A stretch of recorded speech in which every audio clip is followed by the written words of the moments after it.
firing the embed link. Put that on the website. So it's very exciting. Yeah, it's very exciting. So it's going to take some getting used to. Where do I put it? I guess I put it right here. Alright, that should do it. So the new room should work. And such.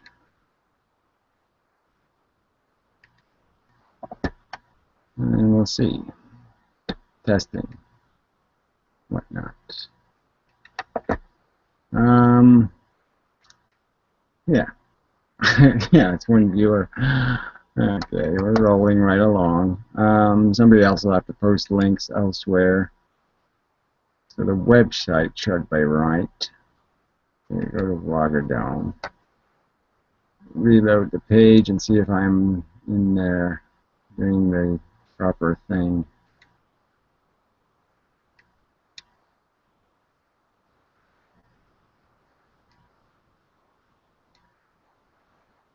I don't know why it keeps popping back down there. Let's see if it's me. Well, I'm saying you have lots of explicit, I think, uniform and objective standards for efficiency or function.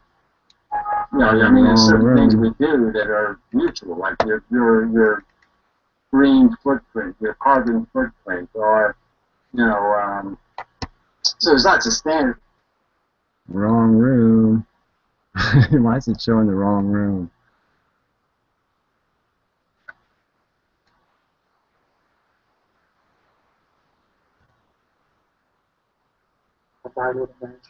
Shit, it's still showing the wrong room. Lots of explicit and, I think, uniform. That's weird. It's not showing the right room. I put the new embed code in.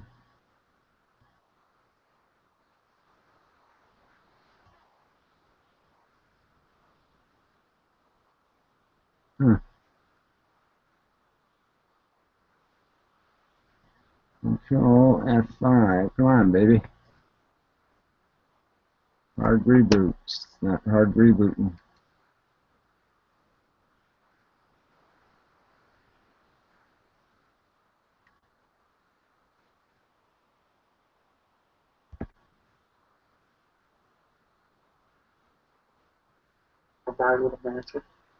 Well, I'm saying you can have lots of explicit and, I think, uniform and objective standards for efficiency or function. That one's fucked up. Try this one.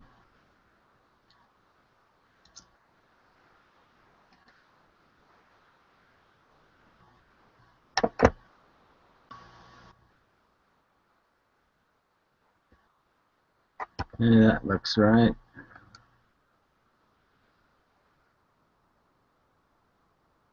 Bait 2 is the right title. Alright, it's working there, alright. It's not working on the other channel, right? But, okay. Time satisfied.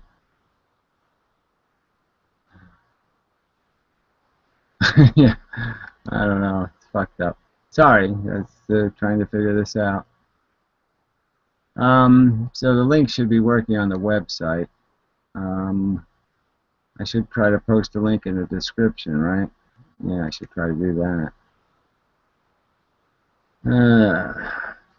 Okay, description. Go to the YouTube video. I go to the YouTube video. I should be able to get to the title and description, right? No. Fuck. You have lots of explicit and, I think, uniform and objective standards for efficiency or function. Shit. That one's fucked up. Try this one. Alright, that didn't work. Manager.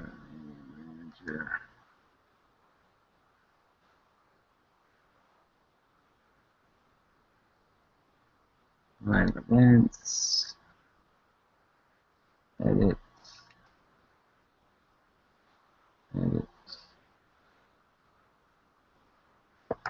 Okay, now I gotta find the link again. Shit. Oh yeah, go to the Hangout. Acquire the link. That link don't work. I need this link.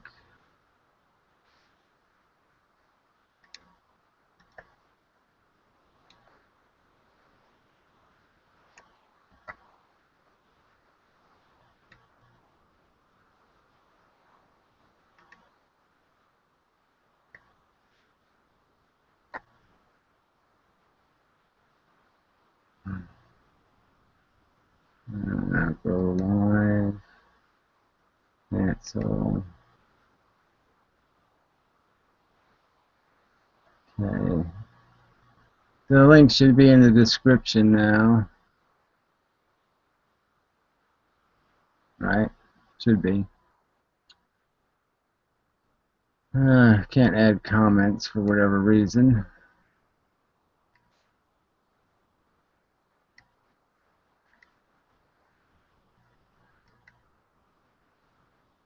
It's such a fucked up system.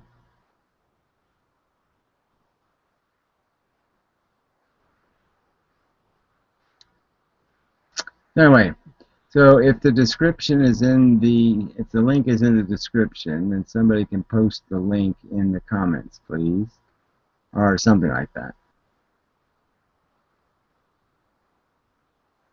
Or go to vlogerdome.com or go to emendum.com/bb/ This is emendum.com. You have to reload it in a new browser page, apparently, to get it to load the right video for some dumbass reason.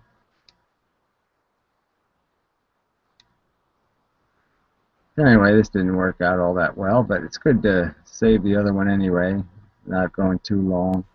There we go. There's Nadia. Hello. It's almost working. Moving right along. Very good. Excellent.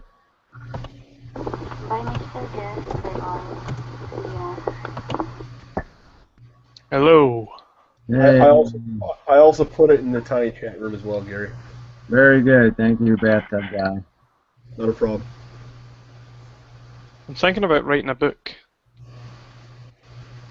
Called, you too? I didn't mean to piss off in Mendon. Yeah. Yeah.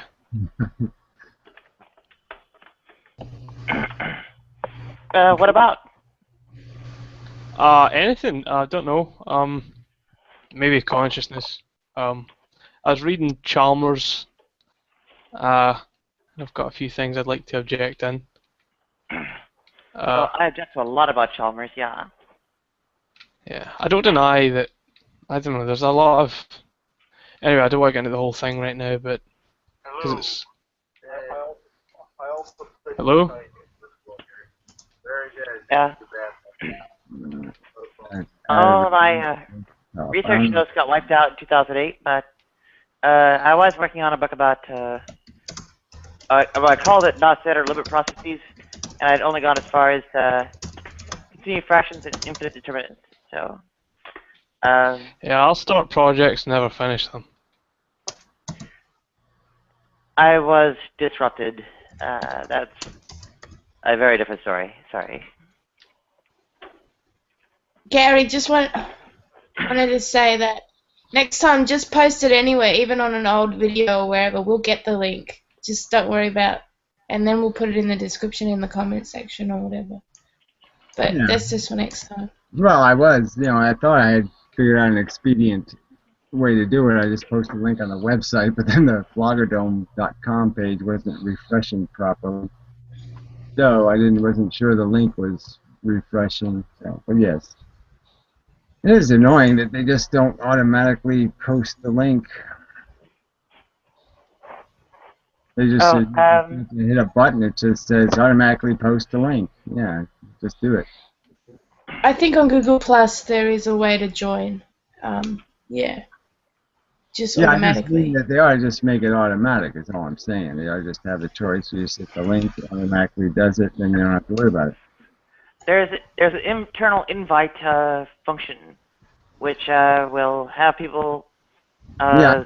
have the invitation appear in the listings in the /hangouts/active page, and also I think some notifications depending on your settings. If you hover over the top center of the screen, a menu of buttons will pop up for the moderator only, and on-air Hangouts, it will have an invite button. It looks like a person with a plus by their forehead, and Yeah, that will bring. that's where I get Go the ahead. link from. I know that part. I know that part. Okay.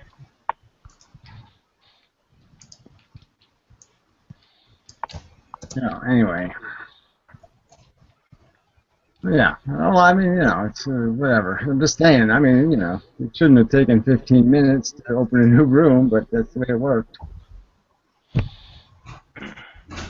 However long it took. But anyway, this one's working. I can even see everybody's icon, so yeah, I haven't seen the icons in a while. What time is it in Mendham? I don't know. It's 5:41. Yeah, 'cause it's 20 to 11. I've been up since 6. In fact, I haven't even went to bed yet. Yeah, well, same here. but Obviously. it's actually like 11 a.m. in the UK. So Yeah. So yeah, you're way into your Sunday. yeah. Yeah. I wish I had gotten to know you while I was still in Morris Plains. What's that? I lived in Parsippany, which is right next to Morris Plains, so. Yeah. I worked in Morris Plains for a while, but ain't what it used to be. But nothing is. Hey, Mr. Natural's back too. Look at that, everybody's here. So, old fan, how's things going? You still having to fly anywhere, or you give up on that one? I think I might be leaving on Wednesday now. I couldn't move a lot of things around. I mean, it's just a mess. I don't even know what to say. But yeah, somebody else is going before me, and then I'm probably going to leave on Wednesday. So at least I'm hoping that's the way it works out. But I don't know. I don't know whether I'm going to be able to be there for more than 24 hours, and maybe I'm going to have to go a couple of times. I just don't know at the minute. But yeah, like the last 3 days, it's just like I keep on waiting. Like, do I go? Do I go? I don't know. So yeah, I don't know. Yeah, I guess I'd try to find a way to weasel out, just because it's like something always goes wrong, and then. I know. I mean, I feel like that's what I'm doing, and because I'm totally useless. I don't know what I can. I don't know. I mean, she wants me to be there, and so I guess that's not entirely useless, at least from her perspective. But, yeah, well, I'd Skype her or something. Okay, yeah. Yeah, so I'm being trite, but I just mean that I would, if you can find a way to not make it happen, I'd not make it happen. Yeah, I don't know. I mean, I do want to do the right thing, but it's. Well, you gotta be pragmatic, I guess is all I'm saying. So, bird that's come up a lot tonight.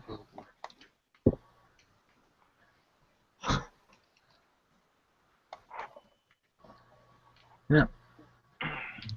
Her computer broke.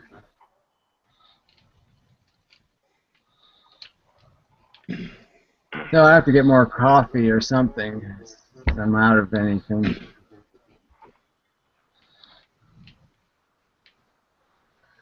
But nobody's talking to each other. Why don't you, cunt guy, why don't you have some more fights with Nadia about something? Oh yeah, you want to talk about qualia? Yeah, well, she doesn't. She seems to think there's some sort of purpose in life existing on Earth. So maybe you could argue that one. What she thinks there is purpose. How do you define qualia? All right, okay. Did someone ask me to define qualia? I didn't hear that. Define it. Yeah, define it. How would you define it? I did. Right. The qualitative aspects of subjective experience. It's plural. Oh, Like the redness of red, the taste of wine, the smell of strawberries, they're all examples of qualia.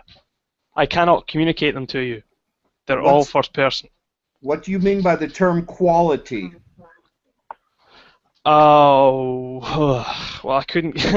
This is where it gets weird because I can't really explain it to you in terms that are more basic than what it's like to have a certain kind of experience from the first person. Like, you know, red is an example. Raw feels. Or raw feelings, or yes, raw feelings. Yeah. Yeah. Does anybody feel that there is an objective definition of quality? I do. It depends on the feeling, of course, right? So if we're talking about like just a raw feeling of like having your leg cut off or something, we probably all have pretty similar feelings to having our leg cut off. So yes. that qualia would be in a general category really narrow in terms of different experiences. Where something else like a headache, who knows? No, I'm defining it differently. For instance, when we're talking about gold or silver, we're talking about the quality of the materials. But when we break it down on an atomic level, they're all the same, right? Oh yeah, we're talking about subjective qualities of experience, not really things out there in the world. Objective. I'm saying an objective definition of quality. What it's like.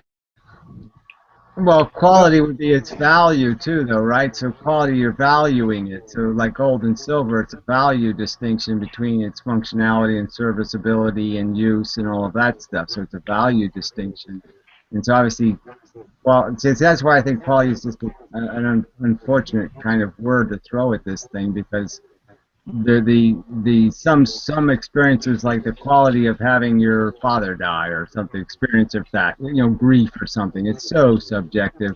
There's no point in trying to put that in the same category where other experiences are common experiences of easy categorization. So some are so easily categorized, and other qualitative experiences are so hard to categorize that it's a messy word. Ultimately, though, I just say what it feels like from the inside as a first-person conscious observer. I cannot communicate what redness is like except by pointing at a strawberry, saying strawberries are red, blood is red, whatever. Think of something else that's red. They're all instantiations of redness, but the redness that underlies red is itself subjective. So qualities cannot exist without feeling. Yes. Yeah. Feelings are a prerequisite or axiomatic to the idea of quality. Well, qualia. Yeah, I don't like where this is going. That's what I'm saying too. The word quality itself has been debated since Democritus, and no one has ever really honestly defined it, even barely objectively. The only example is in atomic theory, where they talk about the qualities of materials, and then when we get to a certain level, the qualities no longer matter, and the only difference is quantities. So on the atomic level, we have protons, neutrons, electrons, etc., etc. But when you put them together and they bond in certain ways, suddenly qualities appear, and no one has defined why. One of my objections to it is actually the poorly definedness and ill-posedness of it. Well, I'm just saying, if you're not going to make a distinction between what I feel, let's say when a bear is eating my pancreas, and what I feel when I think of bottle, I mean, I'm just saying that the amount of qualia to the sensation of bottle is so minor and minuscule and indistinct and almost undetectable by me. I can almost not detect my emotional response to the word bottle. Why have the same word to cover both of those experiences? I think we want to be careful to draw a distinction between quality in the ancient Greek philosophy sense and conscious quality, which is I what understand, but philosophers call isn't that quality. the dilemma here, right? That's like the whole objective thing, right? Because what is objective? The absence of bias or infinite knowledge? I mean, this is the danger of the vocabulary again. We're going to get into trouble with vocabulary, but yeah, I mean, to me, qualitative words always have to do with value distinctions, serviceability and use, usefulness, and don't have anything to do with this subjective, but I think it's important bullshit. Yeah, qualia just means what it's like. Sorry, go on.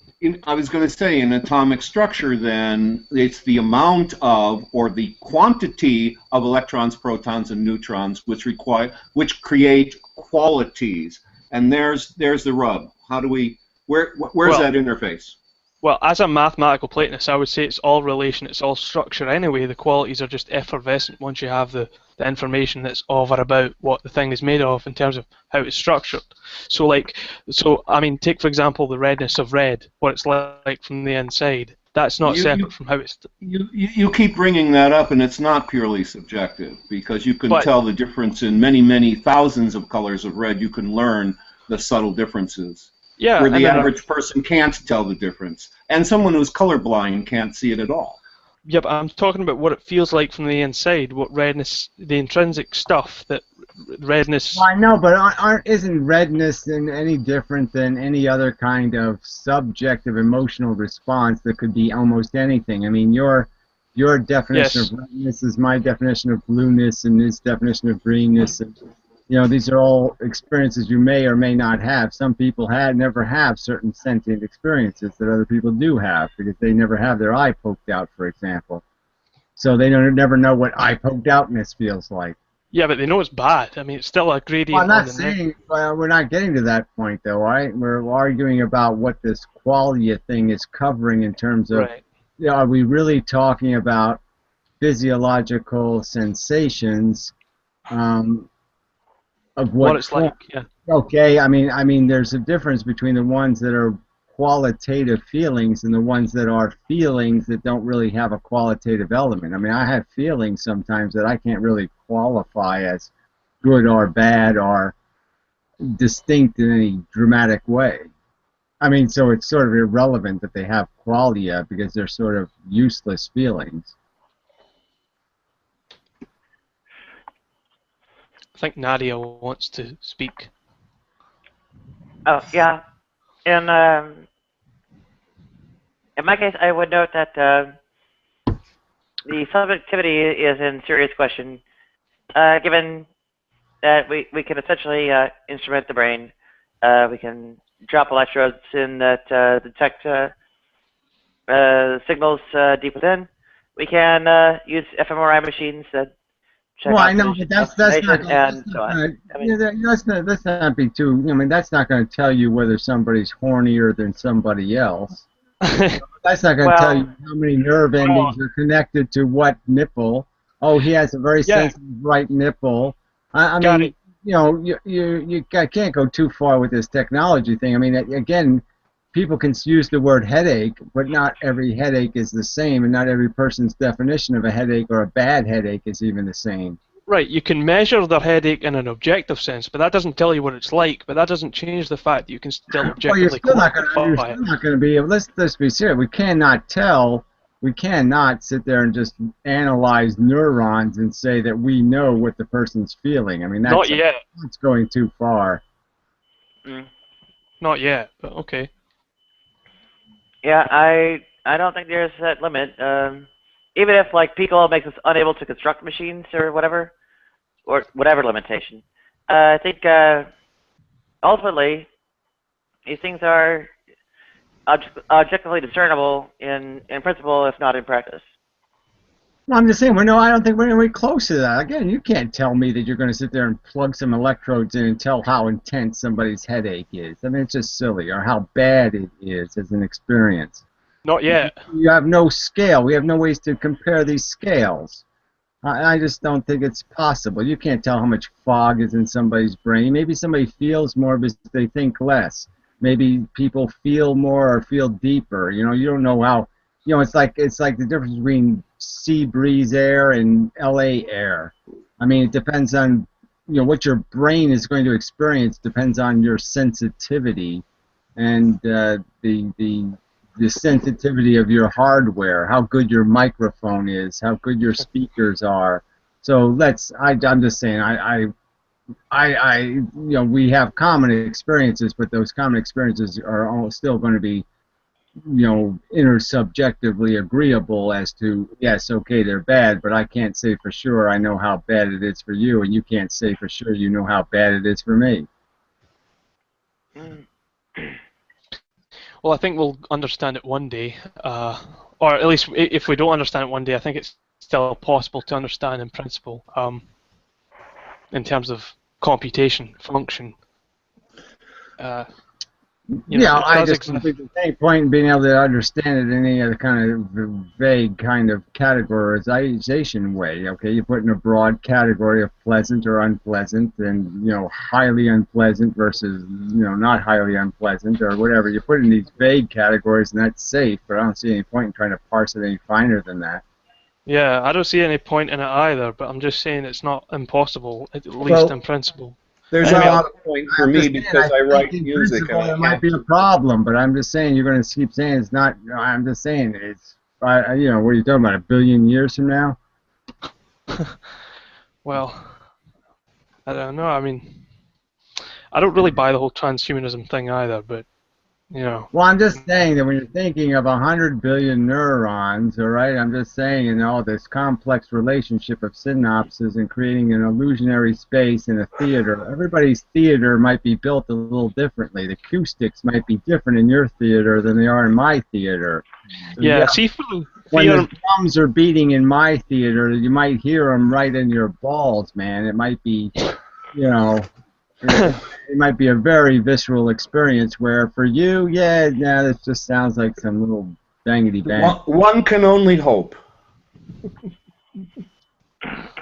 The stuff that actually makes up the theatre is information, or so I shall argue. I think that when we say something feels like something, if something feels negative, it's inseparable from the behavioral disposition to experience repulsion. It can't be separated from. It's not as if you can say, oh, this is undesirable, but it's not bad. I know, but these bricks are made out of, the whole thing is made out of genetics, okay, and then conditioning, and then your knowledge frame and life experience, and all those things are going to decide how good you hear and how well you see and how well you smell and taste and how repulsive things are and how delicious things are. And all those sensations are going to be decided by all that hardware. And to say it's just information, I think, is saying too little. It's not just information. That'd be trivializing. Well, I know, but you used the word in your statement. You threw in this word, pretty much saying that it's this information structure that's being conveyed or experienced, and the information is in the very construction again of the theater itself.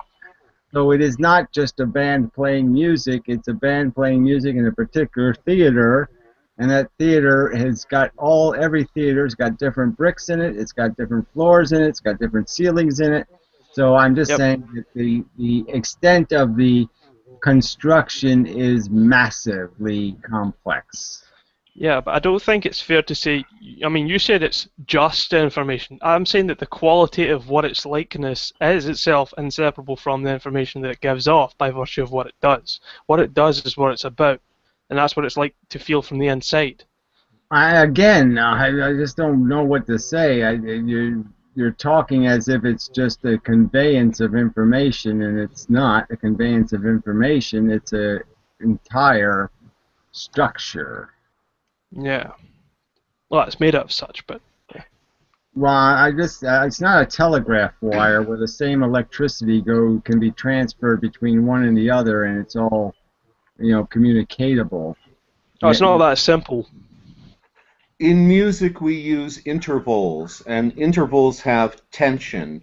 And in the Western tradition, there are 13 intervals, or 13 levels of tension. And moving between those levels of tension, I can create a massage. And that massage we call music and emotions. Yeah, well, that's another way of saying it's complicated, fuckhead. No, it's simple is what I'm trying to say. There's only 13 levels of tension. I can make you love, I can make you hate, I can make you march, I can make you into a coward. There's enough information there in those tensions, those 13 tensions. I can create almost any emotion human I beings have know, had. but some people are eating at the Taj Mahal and some people are eating at McDonald's. It's just not the same fucking environment. The mechanism is different. Some of it's Mercedes and some of it's Volkswagen. Still positive or negative, it doesn't matter what cheese you're addicted to. I mean, you've said this yourself. I don't know why you're bringing this Well, up. I'm not making an argument about what cheese you're addicted to. I'm saying that the sentient experience cannot be generically stated to say that everything is the same because it's not the same. Oh, I wasn't saying that at all. I hope I wasn't. I'm not saying that either. I'm saying that it is a situation in which it can grow. As a teacher, I can make your ear more sensitive. As an art teacher, I can make your eye more sensitive. You can see more if you study. Yeah, I know, but I'm still going to argue that a Volkswagen will never go 170 miles an hour. So it's never going to be a Maserati. So some theaters are going to be capable of doing certain things, and some theaters are not. Some people are going to know what, horrible, torturous, Poeskian nightmare is, and some people will never be capable of it because their brain can't manufacture terror. Well, last night I turned on television and I saw Gypsy Sisters, and I watched it for 10 minutes and I realized what America is like. So I so get that. But the brain is plastic. It's capable of changing, unlike a Volkswagen. I get your analogy, but I'm saying it's not that hardwired. Well, I'm not saying it's just hardwired. I'm saying that it's complicated from the software all the way to the hardware, that there is no IBM compatible, that it's, yeah, we can talk in terms of generic categories, but that's all they can be is like generic categories that are kind of broad and undefined. So that's all I'm saying is that this is, it is kind of anti my point of view here to have to argue this, but I mean, it's complex. I'm not saying that complexity matters, though. I'm just saying that it is complex, so let's not make it too simple. And let's acknowledge that some people will never be able to understand some things because they can't feel it. They can't feel red the way you're feeling red. Well, I can agree with that.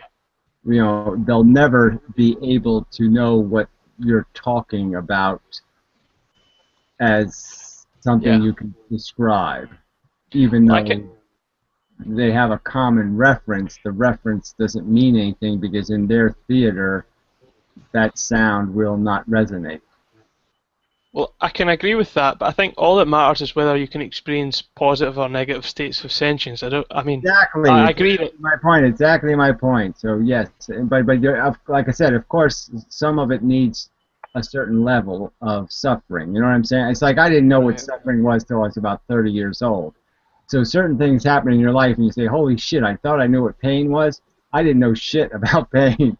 So well, you get enlightened by events, and those events, change where you say something like "never again." So yeah, I mean, you could have a little war and say, "Okay, war ain't so bad," and then you have the big war and you say, "Oh yeah, never again."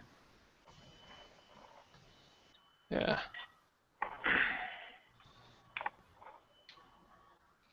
So, in a number of respects, I expect that within some limited precision, we will be able, in accuracy, we will be able to, provide estimates of things like this. In fact, I believe for workers' compensation cases, neurological measurements of electrical signals for pain are actually already measured now. Yeah, they'll give us the correlates. Whatever. I think that fucking neuroscience is absolute bullshit. So I just think that's just such crap. I think I think the whole. I don't even want to get into the subject, but you know, these people are like all the other scientists. They're drawing preposterous conclusions from minuscule evidence. Especially when they try and extend it it just ends up being like they did in what was it, from back in the 50s, where they did the brain experiments where they poked the fucking electrode into the brain, and the person, if they said butterfly, they said, okay, that's brain they're using. And if they didn't say anything, they said, oh, they're not using that part of their brain. And so they come up with this preposterous number that we're not using 70% of our brain because 70% of the time we don't say butterfly. I mean, it was stupid. What were we talking about just there? Not that someone, who was it that spoke for Gary? Nadia spoke. Nadia. Yeah, neuroscience will give us the correlates of consciousness, and I think that the correlates will hint at causation, which I argue that they do. Certainly, the brain produces consciousness. I'm not denying that at all. But there's nothing about just saying, oh, it's just neurons, therefore we can disregard the subjectivity. I think Gary's right. I think, yes, the subjectivity. I'm not saying the neurons are merely opposed to subjective. Rather, they are the subjective. Well, I'm just saying that to sit there and say that we're going to be able to analyze something as complex as a brain, where you're talking about bus speed and then the CPU, the depth of the silicon, how much heat it can take. You know, all these issues are going to decide the performance of a particular computer. And that's just that's a piece of hardware we're trying to make standard. Obviously, humans don't come with such a standard. And, you know, because some part of their brain is more active or more engaged, it doesn't really matter if some other part isn't. So if the pipe is narrower in some other part of their brain, it doesn't matter whether it's wider at this part. You know what I mean? The pressure gradient is more complex. So there's no way you can measure one aspect of human awareness or consciousness by measuring any one center of their brain, any one aspect. Spread out all over the place. Yeah, because it's all dependent on the other components create the context that piece functions in. Yeah, because the brain's not serial, it's parallel. It does all this jazz interconnected all at once. It's a big analog mess of. Yeah, I mean, how much activity there is depends on how much energy there is, sugar in the brain, all these other things that are going to affect it too. So, I mean, it could be highly active, but it doesn't mean anything because you have a bunch of hormones that are suppressing dopamine, some other bullshit chemical, and all that activity doesn't create any activity in the other part of the brain that matters. Yeah, and consciousness is spread out. It's not just one place. And exactly. Which is why Daniel Dennett said that. Which is why he said, what was it? He said there is no central place in the brain where it quote unquote all comes together. There is no such place. It all, as you said, it's spread out. It's information that's dispersed throughout the whole system in terms of what it does, which is what it's about and ultimately what it's like. Sorry. It doesn't sound like Dennett to me. I'd be careful. The question comes up is, what do you mean by all? And generally, you're dealing with something more specific, and don't have a good way of defining the all. Once you actually narrow it down, you do get different answers for different cases. Some cases are truly distributed, and others are concentrated in particular areas. So, I'm just saying, look, what's the point of this? I don't want to get into this protracted conversation. There's people with encephalitis, right, where their brain is smashed against their fucking goddamn skull, all right? Their brain is only occupying, 15% of a normal brain's area, and yet they're still functioning. So, what's the correlation? You're going to plug electrodes into them in the same way you could plug electrodes into a regular brain and tell me it's the same brain? No, it's not the same fucking brain. Yeah, well, I've got a few... Sorry, why don't you go? Enough generality to cope with that broader variation is rather difficult to establish, but would be required for a sufficient theory, and ultimately we're not going to get to tell me what we're going to do in 1 billion years from now, fine. I'm just saying, okay, there's no practical limit to our knowledge. I'm just saying it's a practical matter. I don't think you're ever going to do this, so whatever. Good luck. Blah blah blah. I think there are practical limits, and we can approach things, and there are realistic prospects that I could outline in more detail. But the main thing is, in principle, we could go a lot further toward establishing these objective things, and I believe that the suffering and the other things that are regarded as quote-unquote subjective experiences that morally impel us are in fact objective. So yes. Yeah. The subjectivity, objectivity. These are sort of separate conversations, aren't they? I mean, I'm just saying that let's not be too reductionistic and not concede that every experience we have, every qualia experience, is a very complex thing, and it all depends on such, the word butterfly or seeing a butterfly, what it means to you, what it means to me. It's going to depend on all the context of every butterfly you've ever seen, every bit of the information that was retained from those individual experiences. Whether you had an itchy anus when you saw the butterfly, or whether you had, a gorilla on your ass. I mean, this is the shit that's going to define that word to you, okay? Yep. So there's no way to make this some sort of, well, let's all just write it down on a piece of paper and we can all detail all this shit. It's not. It's a lot more. I'm just saying I don't see any point in trying to be too reductionistic. Let's just put things in general categories and stay safe instead of trying to be too reductionistic when it comes to what each psychology is interpreting. I mean, we could capture this whole discussion by saying that subjectivity objectively exists. I think that's what we're all going after. Well, no, what I'm getting to. The point I'm trying to get to is that it really doesn't matter what you feel or experience. If you value the truth, that's the way out. That's the common place we can go. We can go somewhere called the evidence and logic. We do together. We can't go somewhere based on our personal experience. So if we are going to rely on personal experience to define racism or sexism or political things or even scientific questions, if we're going to attempt to rely on our psychology's meshing, then forget it. It ain't going to happen. We have to depend on finding the common ground of logic and evidence as the place where we have conversations about reality. I just meant in an ethical sense that subjective feelings objectively exist insofar as we ought to treat each subject the same with regards to how they feel.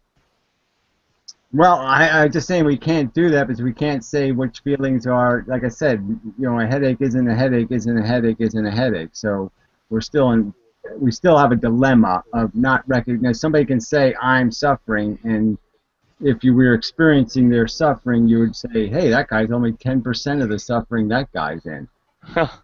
Yeah. Well, yeah, I mean, I guess you have a point. But what I mean is that the feelings, when I said subjectivity objectively exists, I just mean that the fact that the experience of pain is subjective doesn't change the fact, and again, it doesn't matter how much pain or whatever, the fact that the feeling is subjective doesn't change the fact that each subject in the objective universe can experience positive and negative states of sentience, which is all that matters with regards to ethics. Well, yeah, we already agree on that. So, that's the point is that we can put them. That's why I'm saying let's just stick with the general categories. That's why I'm saying all this parsing of figuring out what we're capable of doing in terms of dissecting every psychological moment we're experiencing is kind of pointless. We don't need to do that kind of dissection. Well, I think we've pretty much strangled ethics. I think we both get it. I think we should move on to something like consciousness. Well, I know, but you keep saying things like that, and that's just so stupid a comment. I just don't know. You can never stop. You strangled it like what? We found the secret magic words that'll open all brains? No, we haven't. So I guess we haven't finished with the subject. It's not going to go away, that's for sure.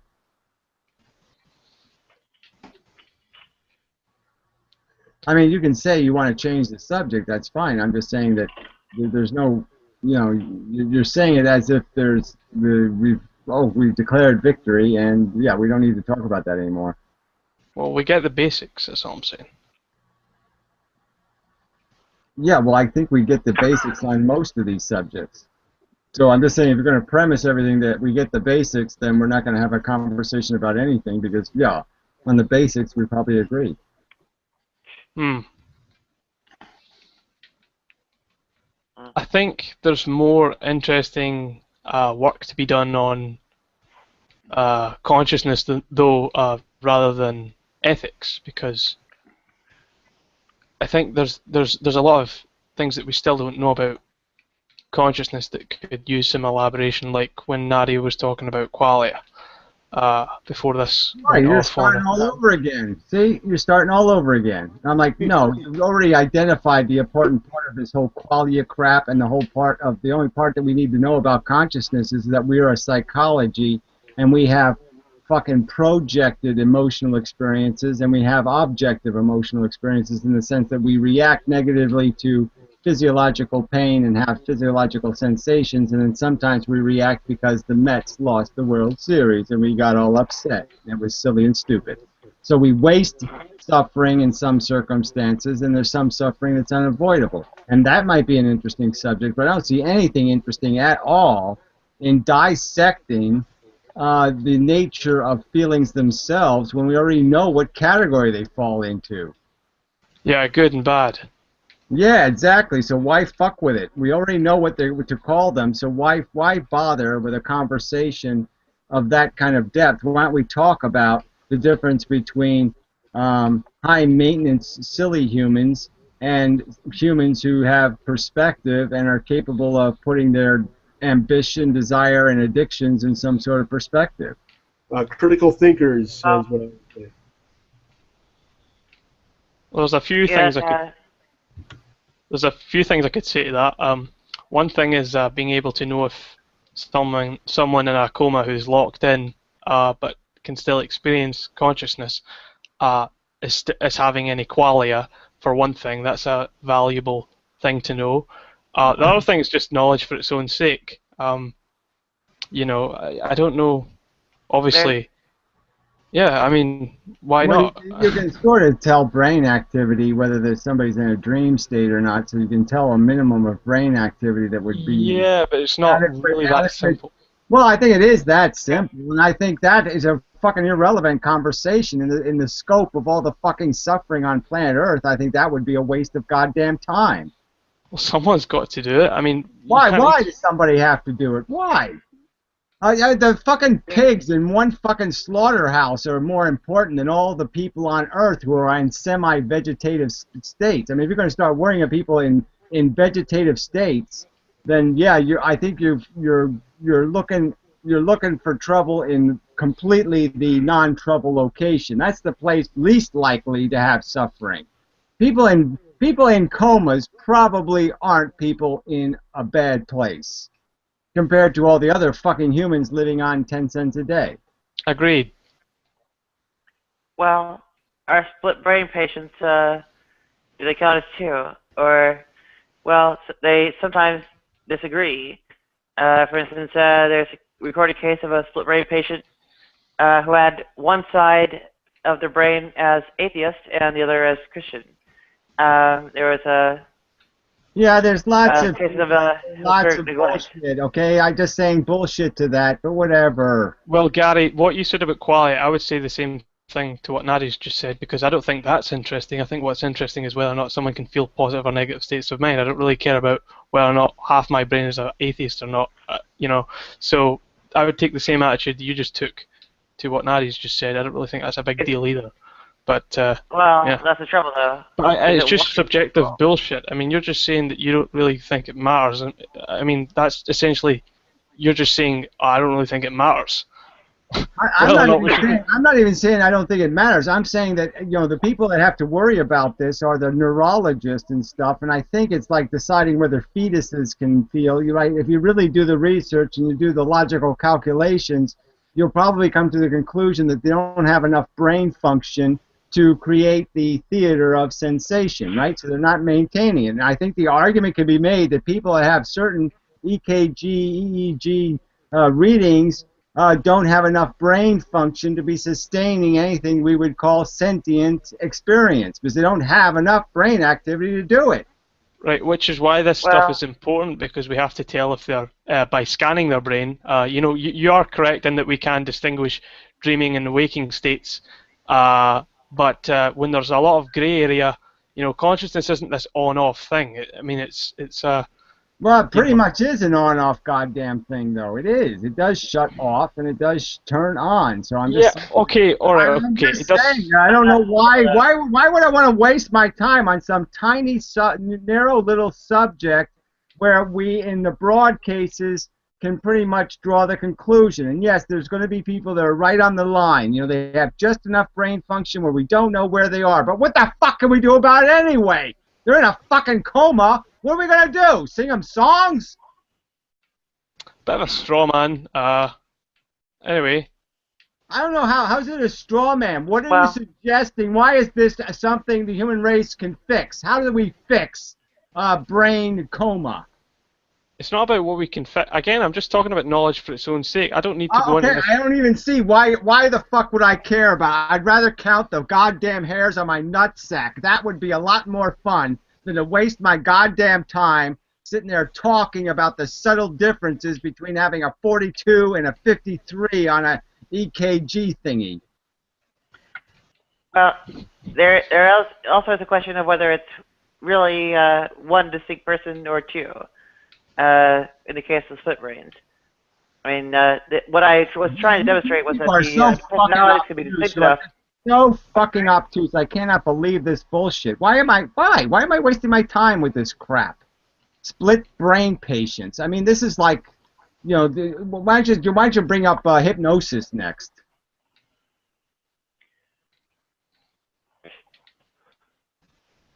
Well, to clarify, they're generally epileptics who have had their corpus callosums. Yeah, I understand what a split brain patient is. What I'm saying is there's not much you can glean out of this that matters.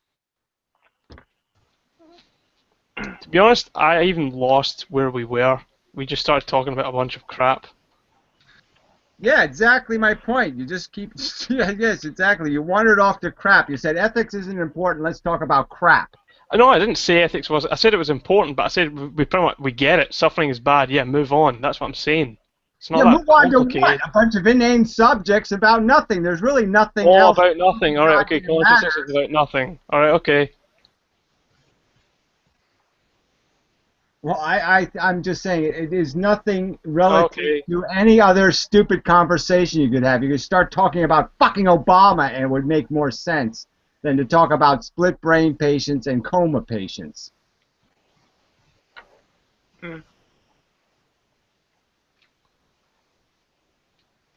I'm just valuing the truth, like you always ramble on about. So. Or whatever. You say now you're being derogatory. I'm rambling on about the truth. Why? Because what do you have some personal interest in this? What, your sister in a coma or something? What is your fucking? Why are you getting personal about this shit? I'm not getting personal. I'm just saying I value the truth, just like you do. So I don't understand the truth value in this. So I've already pointed out. We could find the fucking truth. We could find the atomic weight of every goddamn candy cane in the goddamn Walmart. Is there some value to having that information? No. I don't really think that's a fair... I think it's a completely fair example, because I'm saying if you want to worry about sentient welfare as being somehow consequential, the fucking human vegetables are in a lot less jeopardy than the goddamn pig on the fucking conveyor belt. Okay, I'm not even talking about comatose patients either. I'm just talking about the neural correlates of consciousness, and if we can understand how qualia are instantiated, that's a good thing. For what? Good thing for what? To tell if something's conscious. Oh, fuck. I mean, what the fuck? We can tell from its goddamn behavior and its reactions. We don't have any problem telling when something's goddamn conscious. Well, there's grey area sometimes, but... I mean, especially in other animals. Gray areas have no significance whatsoever until you. Nadia, do you see the value in what I'm saying here? You know what's a hell of a lot more important is whether you find out the gray area of whether insects feel. Okay, because if you can figure out that gray area, that's going to have a hell of a lot more significance than all the goddamn coma patients that ever existed in the history of mankind. Right. It certainly matters to Janes, so... It certainly matters to who? Janes. They don't hurt insects. Janes. Well, I don't know. That's not what the subject was, but the point is that they don't need validation from science. So they're already worried about insects. The point is the rest of humanity doesn't give a shit, and I'm just saying maybe they should be giving a shit. Well, we were just having a discussion on the science of mind, not so much... I mean, we moved on from what good is it, why should we give a fuck? I mean, we're just talking about the science behind qualia, but if you want to change the subject, well, out of the science behind qualia, don't you just see why I would have a problem with even that sentence? Well, I have one too. Qualia is now a scientific term. I thought it was made up by a bunch of, voodoo, new ager, religious kook fucks, a bunch of pantheist mumbo jumbo.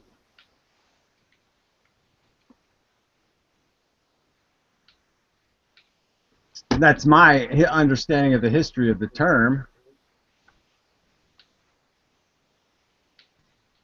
I am not a big fan of the concept of qualia myself.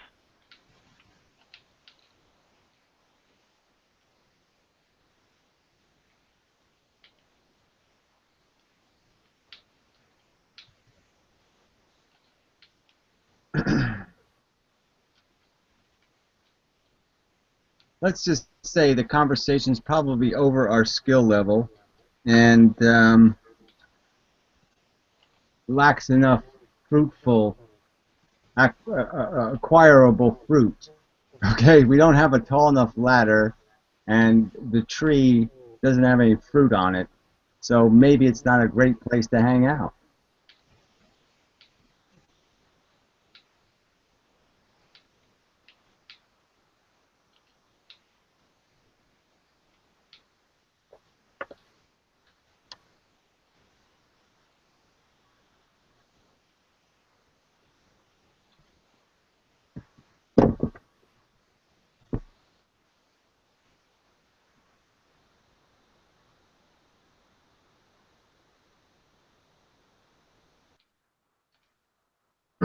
So I'll go back to physics.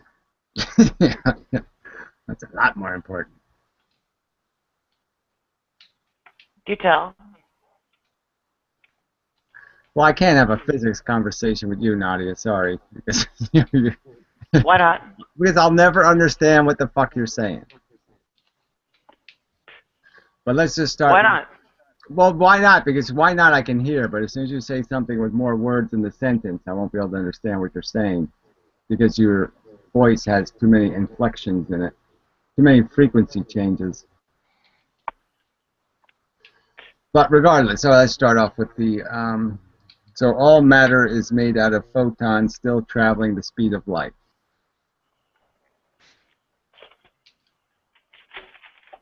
Yes or no? That doesn't sound like what I've heard about matter, but I couldn't disprove it. Good. Yeah, I think it explains everything. Explains everything. Explains why matter ages slowly when it moves fast. It explains why gravity explains. Let's see, what else does it explain? Well, it explains the whole movement thing so well, just because it explains why matter can't move the speed of light, because the matter is already moving the speed of light.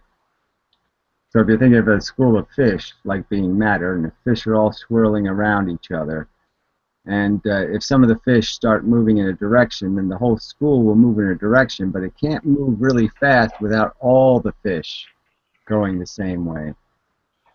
And if all the fish are going the same way, it's not matter anymore, it's fish moving the same way, which is energy.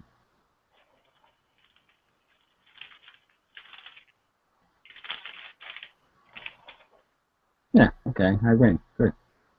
That was easy.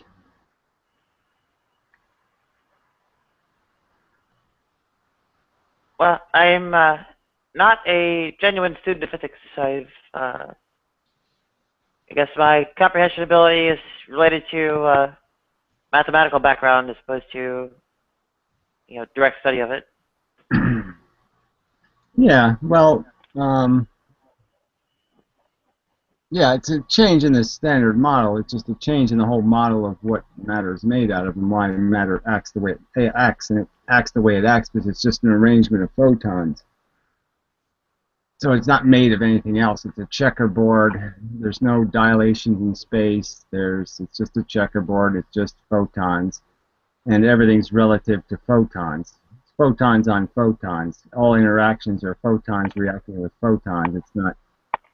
It's not what people think, like there's matter reacting with anything. There's no such thing as matter, it's just photons. And electrons are just a whole bunch of photons, and so when they interact with another photon, yeah, they absorb it and they emit some other photon, but whatever happens to the photon happens to it because of the electron, not because of the photon. So photons don't have any magic powers whatsoever. Electrons have limited magic powers, and atoms have a little more power, but it's also limited to what their photons are doing. Oh, but whatever. You say space? You say there's no curvature of space? Is nope. this Neo-Lorentzian? No, it's pressure. There's no curvature. It's all about gravity is created by pressure, photonic pressure. So there's a constant photonic pressure that is exerted on all items in space. And when another item shields an item from that pressure by creating a shadow, so to speak, on another item, that creates gravity. So gravity is just the fact that the sun blocks the photonic pressure from the other side of the sun. And so the Earth falls towards the sun because it's still being pushed by all the photonic pressure behind it. So it has an unequal pressure gradient when two items come in contact with each other. They create an unequal pressure gradient, and that's why they fall towards each other. It's because they are being pushed into each other.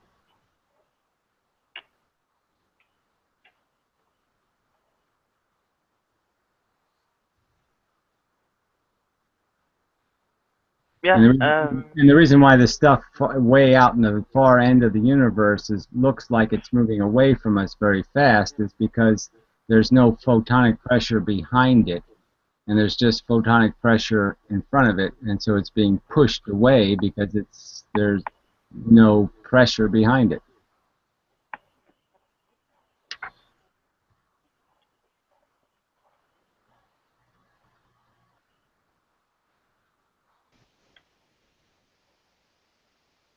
Well, I think that another consequence I just thought of, another consequence of this theory. Well, if you go to the Draft Science channel of mine, on YouTube, it has the whole video series. So maybe you want to watch some of the first video anyway. Just watch the first video, and then see if you have a comment. Because going through the whole thing is kind of time expensive. But I was just thinking about another consequence of what I'm arguing for, is that the universe probably will just expand into nothing. Because technically, if there is this pressure, this photonic pressure, how do you resolve the pressure? If gravity is created by the pressure, then you can't have a collapse of gravity. You know what I'm saying? You can't have a collapse of the pressure back on itself. So even if you had a huge black hole, it could never suck anything back because there'd be no pressure to push it back. So in a sense, the consequence of my theory is that the universe will exhaust itself. It would just explode outward until it becomes nothing.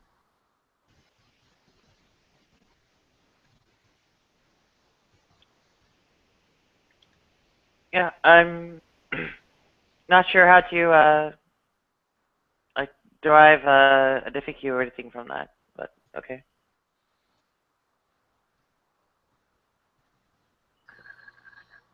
Yeah, well, I mean, it's yeah, I guess you have to, like I said, somebody has to come up with a reason why something can't work, and I'm just saying that no one's given me a reason so far why it can't be so, that this is the way it's made. And like I said, it does fix the relativity problem. It explains everything. I haven't done magnetism yet, but you know that one's the only reason why that one's tricky is because it's a different kind of pressure gradient that certain elements are able to tune into, so to speak. They block it more than other elements do. But you know, the repulsion part is the tricky part, right? I mean, that's the real catch of magnetism versus gravity is that you can have, you know, you don't have repulsive forces in gravity.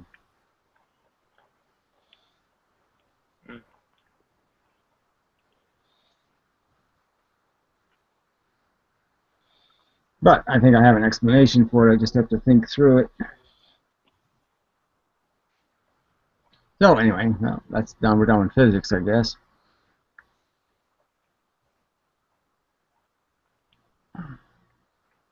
So anyway, weird night though. 10 viewers, man, that's pretty bad, right? Well, it is morning. It is the end of summer, but still 10. We got we got a ratio of participants to viewers. It's pretty dismal. We're all viewing ourselves. Yay! Well, I guess one question I would ask for the electromagnetism part would be, let's say, does the result for a standing wave in a cylinder vary from, say, the usual Maxwell affairs? Well, I don't believe in standing waves. I don't believe in waves at all. So, I mean, you know, there's photons, and there's photons that affect other matter. So, photons can't affect photons, but photons can affect matter. So, matter is just is photons trapped. So, what I'm saying is, it's like if two fish swim into each other, they go around each other, they go right through each other because of kinetic energy. The energy is just transferred. So if they crash into each other, this fish goes that way and that fish goes that way. So it's just kinetic transfer. But if they hit each other in the side, then they can have an impact. So matter, because all the photons are moving in circles of some kind, that means you can hit them on the side. You can hit them when they're moving sideways. But if you hit them when they're moving towards you, you'll go right past each other. Obviously, you can't hit one that's running away from you because it's running away at the same speed you're running away. So the only way two photons interact is photons interact with electrons because electrons create a photon that's going sideways that they can hit. So a wave, a standing wave, or the manifestation of magnetism is just being created by the fact that you've moved all the electrons from one side of the structure to the other side. So you've changed the pattern of the electrons and the protons in the material. So a magnetic material would have the capacity to have its protons and electrons transferred. And that means you're blocking, so we're back to this blocking of the pressure thing. So you're blocking a different gradient because of the sensitivity of electrons to the gradient versus the sensitivity of protons to the gradient. So now the protons are invisible and let's say the electrons are twice as sensitive. You know, they block twice as much. So now that they're not evenly distributed, you end up blocking twice as much of the pressure on one side as you do with the other side, and that creates the, you know, magnetic field. Huh. But I still have to come up with I still have to have an explanation for the idea that the field does have a radius to it, you know, that has the rings to the field, where gravity doesn't have that. Gravity doesn't have, what do you call those? What do you call the individual lines of a magnetic field? Oh, yeah, isoclines or iso something. Yeah, I can't remember what the, you know, so anyway, but you get my point. Gravity doesn't have those. Yeah. You know, so I have to come up with an explanation for those, and I still haven't gotten that quite figured out. But I think it might have to do with the kind of photons they're blocking. Say if it was a low-frequency radio wave, you know, that was responsible for magnetism. So there's this low-frequency radio wave pressure that exists. You know, it's of such a long band that we can't detect it any other way but magnets. Magnets detect it, essentially, because they block it or they absorb it. And they're just readmitting it in a new form, and that new form is these radial lines, or a visual representation of the initial wavelength of the radio wave. if you get my drift. Like there's probably a parallel between the frequency of the energy that went in and the frequency of those radial lines.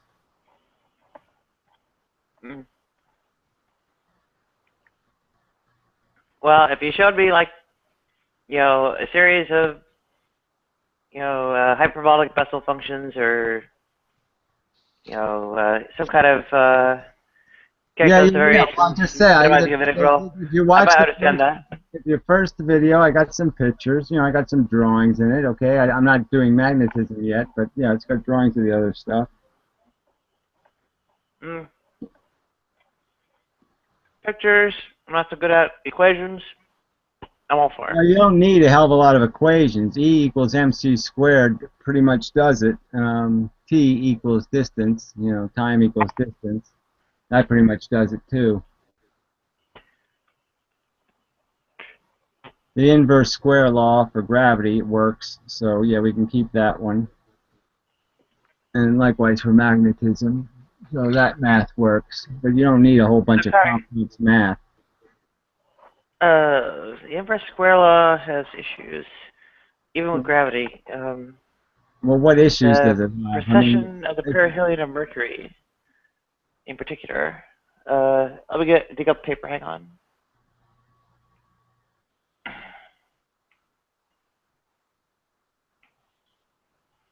Yeah, well, Einstein fixed the Mercury problem with some kind of bullshit. But I'm just saying the inverse square law does work. It's just that the orbit of Mercury is questionable. Well, the way it was come up with was involving elliptic functions, which I'm a fan of. So there was a quartic correction term that was used to enhance the accuracy of the predictions of the forces on the acting on Mercury. So and there they have. This is why we can't really have a conversation, because I don't know what the fuck you're using all this high-tech language and you're mumbling it. So what the hell can I do with that? I would just argue that if you're going to use Mercury as some problem with the inverse square law, I'm saying it's kind of bullshit because everything else works out just fine. And I think the problem with Mercury, again, is a problem based on the fact that we don't know enough about the sun's dynamics to say what the sun, like, you can't think of the sun as just a mass because the sun is actually expelling a huge amount of energy. So quite obviously anything really close to the sun, the gravity is going to be there's going to be the complexity of the fact that it's impacting the pressure waves that are coming off of the sun in terms of the energy the sun is expelling. So, if you don't account for exactly the impact of the energy coming off the sun, then you're not going to be able to detect its orbit just by going based on the mass of the sun, because the sun isn't a non-active body, the sun is active body.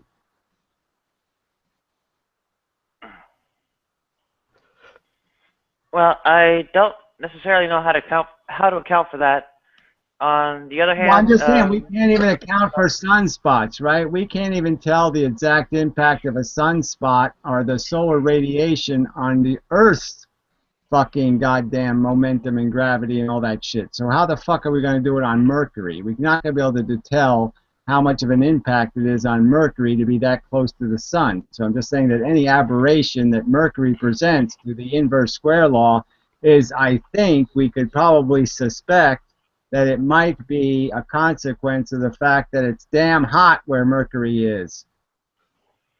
Yeah, it may in actuality be that, although, the Einstein equation version of this seems to provide relatively accurate predictions. So matching or exceeding those might be a reasonable goal. I'm just saying that I don't think Mercury's a good example to be doing any changes to the math for. So I'm just saying the inverse square law is pretty much, impossible to dispute in most other analysis of all other celestial bodies we have analyzed.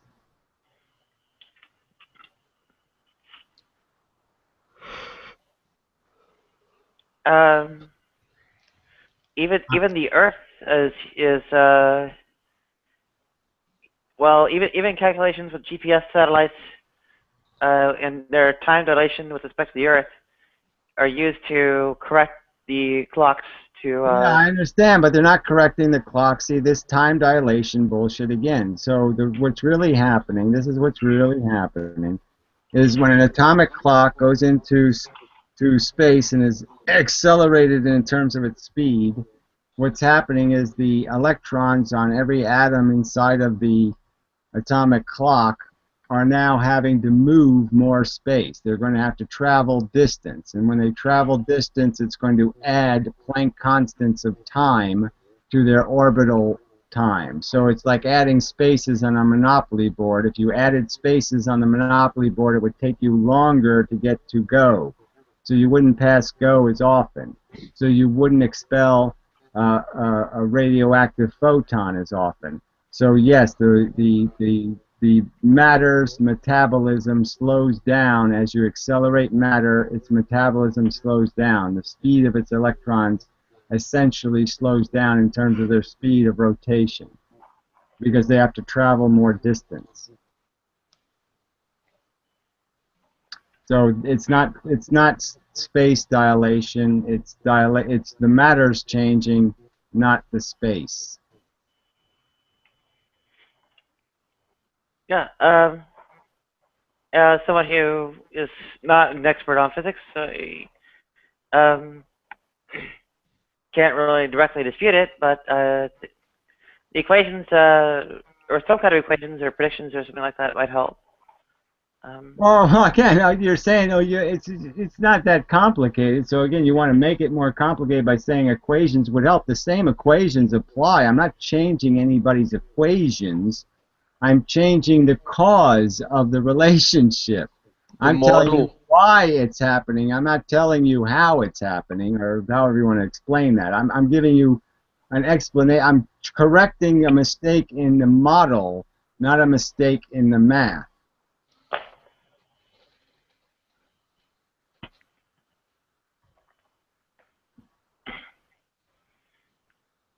Well, sure. It sounds like you're perfectly in line with observation, so all is well. Although, in general, I mean, your case could be one where the mass stays the same, but I was generally under the impression that physicists somehow, derive their math from the model. No, they derive their math from, well, there's no math in general relativity. Doesn't have any math, so it doesn't make much difference. I mean, special relativity doesn't have any math, so it's just a theoretical projection. So yeah, I'm just saying, no, they guessed wrong. It's not space that changes; it's matter that changes, and obviously, there would be math associated with how fast you can accelerate different substances and how much change you'll create inside their material structure, depending on how many active electrons they have, and there'll be a proportional math to go with that. But I'm just saying that how much time dilation you get, so to speak, or how much degrade you get in the aging process. The more important experiment is going to be the one, because by my dynamic, there's no such thing as relative space. So the whole term relativity is bullshit. There's absolute movement. So we all have an absolute movement in space, and not just a relative movement. And so our absolute movement would be detectable in the signature of our own atomic structure right now. Your atoms are bent a certain way based on your absolute movement. And that theoretically there is a direction you could be moved in. There is a direction I could take matter from Earth and move it in, where its time would accelerate rather than its time decelerating. And so it all has to do with what your absolute movement is. So your absolute movement is like one place on the clock, and all the movements not in that direction would dampen any effect. So obviously when you put something in orbit, it's not moving in one direction, it's moving in a lot of directions, little tiny vectors of direction as it goes around. So those directions are so random that you end up dampening any effect from the time you're actually moving in the same direction as your absolute movement, which would mean that you would age faster rather than age slower if you went in that one direction. But there's only one direction that'll happen in. So the thing they should do is take these clocks, these atomic clocks, and send them in different directions, like 30-degree differences, and see how big a difference they get in the results when they. But see, it's difficult to do because the Earth isn't a sphere. You know, it's got bulges in it, and it's hard to fly the exact same amount of distance from the center of the Earth. It's hard to be precise enough to fly exactly the same amount of distance in any direction because of the changes in the shape of the Earth.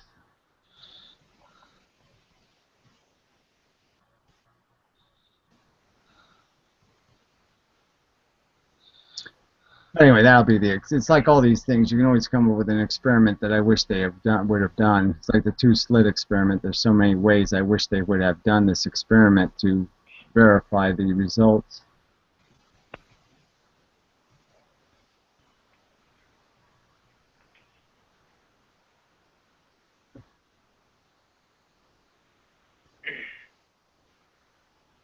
Oh, I'm sorry, I can only follow so far.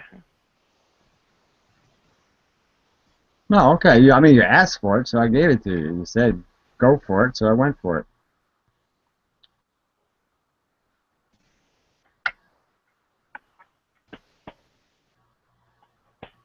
If there was an integral, I would know what to do. Well, I'm just saying physics is more than math, so, you know, I didn't realize you were only talking about math.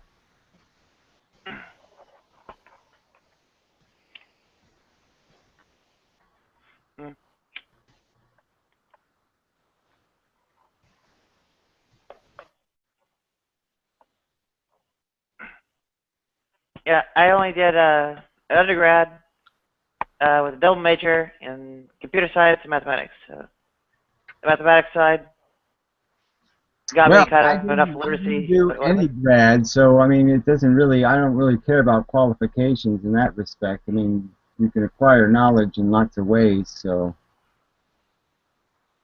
but you know, regardless, I'm just saying it's okay. You don't have to pretend you know more physics than you're capable of knowing. I'm just saying that you said go for it, and so I went for it. I'm just explaining why you asked for it, and I gave it to you.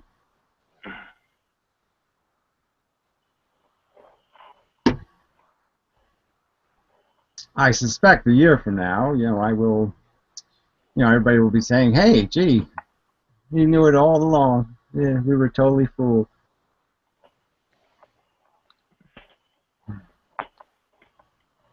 That's my plan. Because yeah, they have it all wrong. They have the whole fucking all of physics is just totally wrongly founded.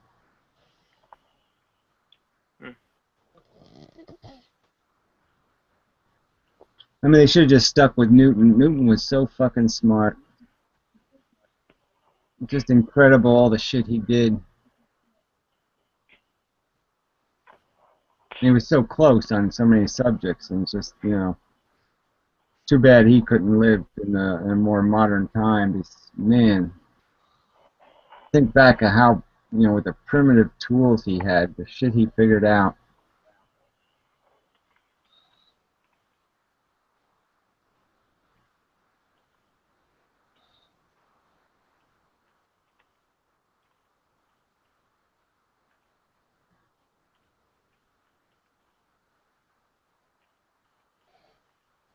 Bohr is the guy I'd like to, you know, he's the guy that fucked everybody's brain. Nobody should have listened to that fuckhead.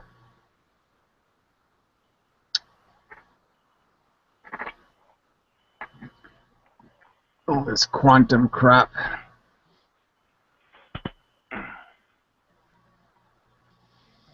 I like Gauss. Yeah, I don't know who that is. Alf? Alf, the TV guy, Yeah. the hairy guy on TV? Alf? Carl Friedrich Gauss. Oh, okay. Yeah, I don't know Yeah, who he he has. is. Yeah, there's a electromagnetism equation named after him. And Galphism? I'm sorry. Well, I was just making fun of it. Galphism or Galphitism? He doesn't have any isms named after him, but he discovered a lot of remarkable things about, well, Euclidean geometry, number theory, like quadratic reciprocity, elliptic functions, also electromagnetism, and so on and so forth. So. Yeah, well, elliptical is an important concept because that's sort of what I'm getting at, is that the orbitals in atoms are thought to be, you know, some sort of perfect circular blah blah blah blah blah thing, and it isn't.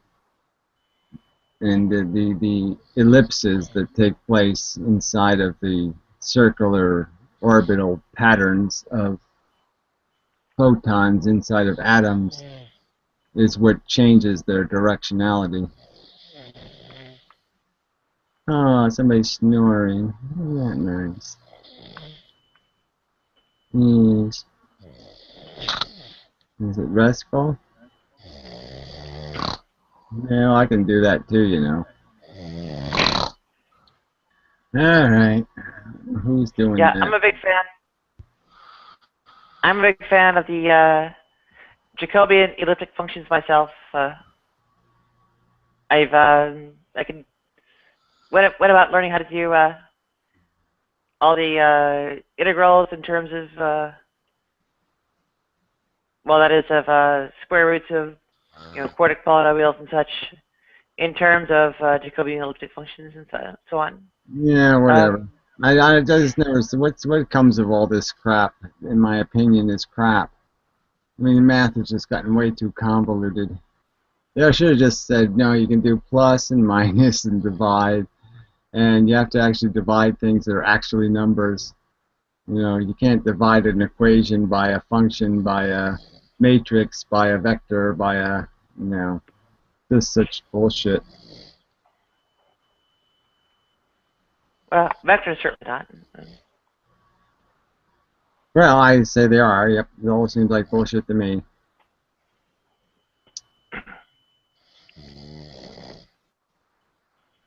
Well, in my case, I guess, whatever it is, slinging the symbols around and so on, it's kind of my specialty. So. And no need to mute that guy, I guess. Hopefully, it helps someone somewhere.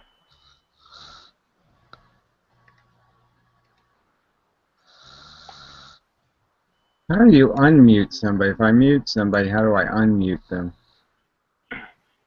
I think you might be able to do it in the control panel. If you hover your mouse pointer over the inside left border of the Hangout window, around its vertical center, it'll pop up a list of applications. One of them will be like. Forget it. Way too complicated. I'm just saying, if they give you the power to mute somebody, why don't they give you the power to unmute them? It's just stupid. Well, I was trying to explain how you do, but. Yeah, I know. Well, I'm just saying, I'm not doing all that shit. I'm not loading applications just to fucking unmute somebody. Just seems stupid to have a function where you can't undo it. That's all. It's profoundly stupid.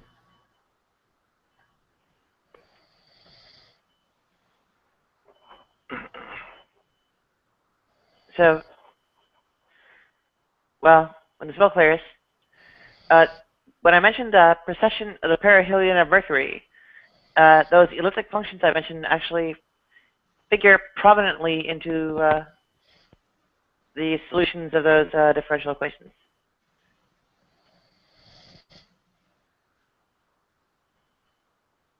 Yeah, well, whatever.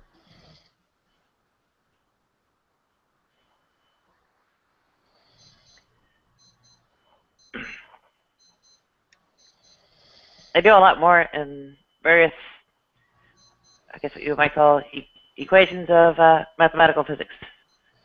But from my point of view, well,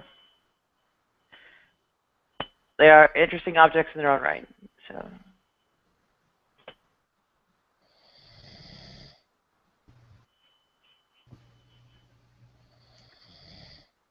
Yeah, well, I just think the math has gotten way too convoluted.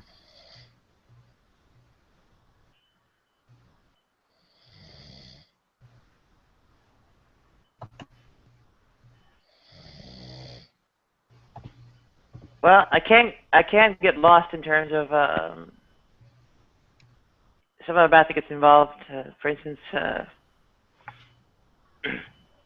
I know what the Lie groups are and how symmetries apply to these differential equations, but I don't really have a good idea of how those relate to, I guess, the symmetries we talk about when in the, I don't know, big physics theories and such. Hey Gary, do you think it's possible to travel into the future if we have enough technology? No. You can't travel into the future unless you decide to go to sleep for a while. So yeah, if you can freeze yourself and go into the future, that's sort of what I'm saying is if you go fast enough, you'll essentially freeze your matter and essentially slow your matter down, and so then you can go into the future. But I'm just saying, what's the point? It's basically, yeah, it'd be easier just to freeze yourself, take a long nap, and wake up in the future. Yeah, kind of like in Demolition Man. Really bad movie, but a really good concept. With Sylvester Stallone. Yeah, I don't and think. Wesley Snipes. Yeah, I'm not a big fan of Wesley Snipes movies. He had that vampire one. He had like 5 of those. Yeah, I remember he was in some. It was like him against Stallone or something. Didn't they do a movie together? Demolition Man. Yeah, something like that. Just horrible. Yeah, they had more than one where they were against one another, and it was very fucking horrible. Well, I don't know how great his movies are, or how great a person he is, but I can appreciate his physique. Are you trying to confess that you like big black dick, don't you? Well, I don't want to phrase things crudely, but regardless, I am, if not entirely colorblind, then at the very least, spread across the spectrum. No, it's all good because you're not going to reproduce. So, I mean, Well, I don't even know what that means, but whatever. Like it'd be a bad decision. Little whatever.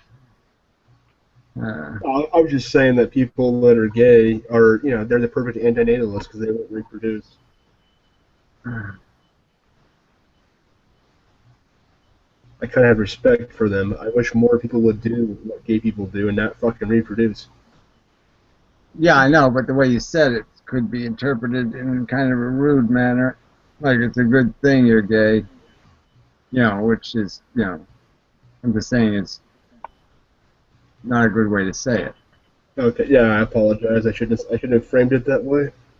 That came out wrong. No big deal. It's early in the morning. You know, shit happens. I get over it. Don't worry. Yeah, sorry, Nadia. Emmanuel was snoring on his microphone. That's why I muted him. He is sleeping. Yeah, well, it's very late. I mean, It's already Sunday afternoon. You know, it's 12 o'clock or whatever where he is. So it's, you know, he has a right to fall asleep. if you want to have me put it in purely crude terms, because I've been drinking enough, and I guess everyone seems liberal enough. They're all the same color when they're up my ass.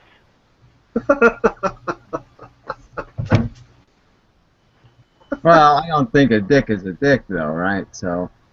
It's a good point, though. I'll give you that. That is a good point. Yeah, the longer, the thicker, and the harder. Oh, sorry. Moving on.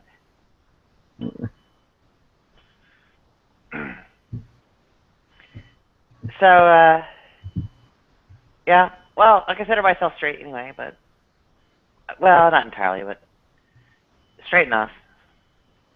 Yes. Andro-flexible, hetero-flexible, something like that.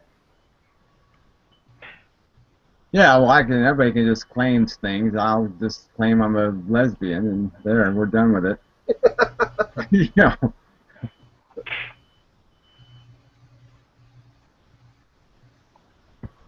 Lesbians Well, that disputes why I like to say andro-flexible instead of hetero, but yeah.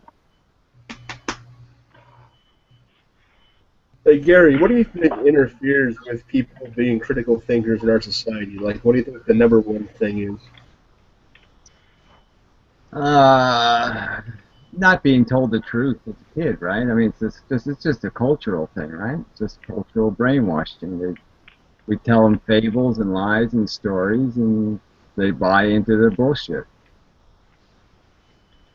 I mean, if you told a kid the truth from the beginning, just explained evolution, you know, he'd scream and cry and say, "What am I doing here? Are you insane?" I think a kid would find evolution kind of fascinating because a lot of them are already into dinosaurs and what have you. You can kind of use that. I know, but come on, I'm just saying, if you made it real, like it's tortured, it's suffering, it's like me pulling your nutsack off. Come on, come on. It's the whole fact that you turn the fucking dinosaurs into cartoon characters. You turn them into little plastic toys to play with. That's what I'm talking about. I'm talking about how that brainwashes people not to take anything too seriously. Mm. Well, in a, I guess, not terribly directed commentary. Hey, Emmanuel. I might not recall much of my early life, but I recall having read books on dinosaurs and such, and that influencing my opinions of origin stories when they were recounted to me. So I don't even know if I fell asleep. Yeah. I know, but the general subject is just the idea that everything the culture tells a kid is pretty much a lie, right? I mean, it's all kind of silver lining, mishmashy bullshit about how this all makes sense somehow when it doesn't make any sense. Yeah, we had you so you can die. Yeah, we thought it was a great idea, And that can... we're not going to have to watch you die probably, so it's okay, right? No harm, no foul. We're not going to have to watch it, so it's okay. The irony is that can be reduced to yet another desire produced by evolution itself. Yeah, I'm just saying it's kind of a silly game. Yeah, we had to. So yeah, you can learn how to play the game really well, and then you're gonna get sick and die. Yeah, we start the fires to put some of the fires out. Yeah, it's just it's just insanely stupid. And we're gonna use you to put it out. Yeah. We need more cannon fodder. Yeah, that's what you're for. We're gonna roll you onto the fire. Mm.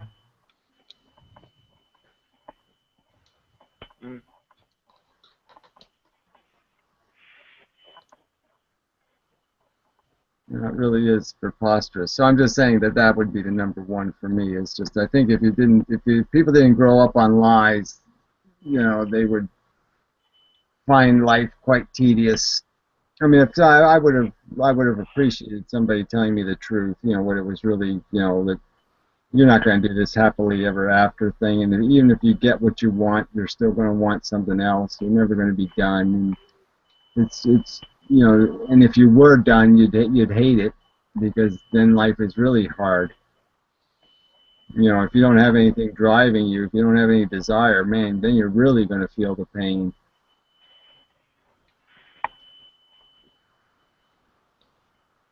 Yeah, we have to use the cheese to negate the cheese, so to speak. Yeah, well, I think it is a real problem for the, you know, to be comfortable is a dangerous place to be in because, yeah, if you lack ambition, you're going to become more and more sensitive, more and more protective of what you have, and more dependent on it. Because there ain't going to be any reward, you know, for risk.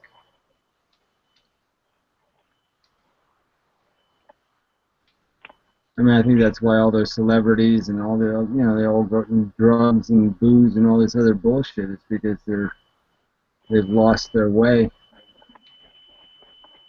Yeah, they lose sight of suffering. Well, they lose sight of desire, I think. Yeah. See, desire, fulfillment, and deprivation are linked to, if not identical to, positive and negative states of sentience. Yeah, well, I mean, you need, you know, if you don't need, Yeah. there's nothing pushing you. You know, like I said, you start becoming dependent on not being pulled. You know what I mean? You know, if you're not pushing, you know, you're just feeling the pull. Like the whole gravity argument. You know, if you're in the shadow, you're in trouble.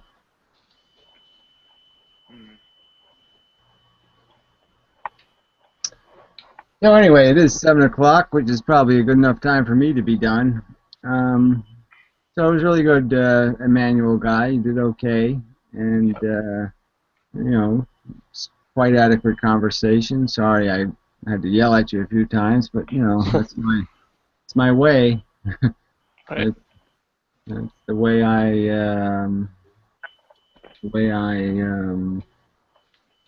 what's the word for that? I can't think of the word. Roll? Yeah, well, that's what homie does. Homie do that. Yeah, homie do that. Homie get pissed off. And such. And thanks, Nadia, although sometimes you just irritate the shit out of me. You know, Boy hates me. yeah, bathtub guy, and I don't know who Zoni is, but yeah, he didn't really make a contribution, so fuck that. And the rest of you jackasses, wherever you are. Yeah, well, I hope we can have a discussion on physics some more. Yeah, well, you get a little more caught up to speed there, and then you'll realize that, oh yeah, Gary, you probably do have it right. I have to concede, you probably do have it right. They are all full of shit, and you really are. I don't know enough physics to say, to be honest. Right. I'm completely ignorant on... Well, you'll sort of get the theme, I think. You'll get the idea, and you'll say, wait a minute, that does sound like a simpler answer. Yeah, because it unifies a lot of things. Yeah, and it just makes more fucking goddamn sense than a bunch of loop-de-doo, crookedy space shit. Could you just quickly go over the... Are you saying that all matter's made of photons? Yes. Right. Okay. Listed in bullet points. If you go to that first video, you'll see the list of bullet points. 9 items. I'm going to add a few, but I have to get around to that. So anyway, yeah, so till the next time, people, and thank you and whatnot and so forth, and we'll keep trying until I die of something, I guess. Okay, I hope you get good luck with your theory then. Yeah. And I'm still going strong with veganism, inspired by athletes like you. Yay! Yay for our side. Great show tonight, Gary. Yeah, everybody eat apples and popcorn. Okay, your perfect diet. Clog you up and get you going at the same time. Yay! All natural, probably, right? Yeah, as you cough. Perfect commercial. You get some of this stuff. It's good for you. Yeah, get more. Well, sorry, didn't mean to kill you. Anyway, I always say that. I say all that to all the people I've killed. I say, well, sorry, I didn't mean to kill you, but you know, it happens. Shit happens, as they say. Sorry, my bad. Try not to do it again, but I probably will. Anyway, I'm kind of sick of Jack Nicholson now. I have to say, I'm kind of sick of him now. Fucking asshole. He's just spinning that drink forever. Wreck. Anyway, till next time and such and so forth and whatnot. I'm gone. I'm out of here. Hasta mañana and such. Hasta la vista, baby. Whatnot.